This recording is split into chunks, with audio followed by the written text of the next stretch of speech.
YPP. Service to the people. YPP. YPP.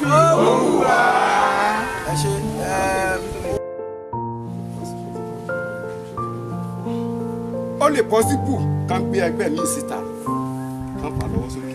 Bọ̀ àwọn tó bá wà látẹ̀yìn wa ọ̀ràn tí adóye wa tó sọ kábíyèsí wa níjọ́ kìíní àná ọmọdé tẹ̀ ká ní mọ̀kọ́ kalẹ̀.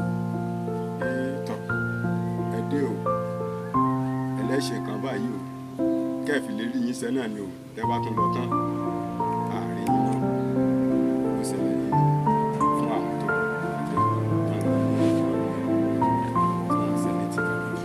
máa ń pẹ̀lú ilé kábíyèsí yẹn náà bóyá wọ́n tún wá padà lọ bẹ́ẹ̀ pé nǹkan táwọn ṣe ni o àwọn ọmọ ti padà wá o. Wọ́n á dúpẹ́ lọ́wọ́ Ọlọ́run pé ẹgbẹ́ ọ̀dọ́ ló dìde lẹ́ni yìí ṣẹ́gẹ́tì báyìí ẹ̀yin yá wa ẹ̀ ní kú báyìí ẹ̀ jẹun àwọn ọmọ yìí fẹ́ ní agbọ́ Ọlọ́run ẹ̀ ní sọ pé ó jọ ọmọ sùn yìí.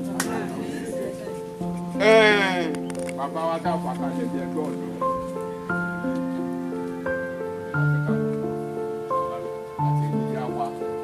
Bàbá wa ní agbọ́ Ọlọ́run tí àwọn náà bá débẹ̀ ká máa ṣe ká máa rántí wa àmú àti ìṣàjọmọ̀ ṣe. YPP tó gẹ́gẹ́ bí kan tí àwọn ìyá wa sọ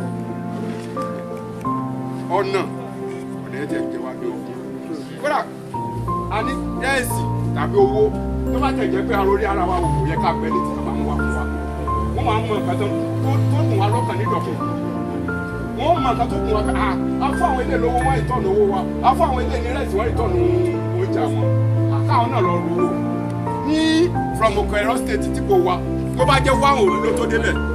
Wáhùn òru yẹn náà ni wọ́n á tó program pé ìbò wa yìí. Wáhùn yẹn náà ni wọ́n á tó ká. Ẹ wá wò àwa náà wá dùn sínú tó pọ̀ sí. Ẹ ní jábọ́ lágbọ́ Ọlọ́run ẹ ṣoríire ẹ débẹ̀ lágbọ́ Ọlọ́run.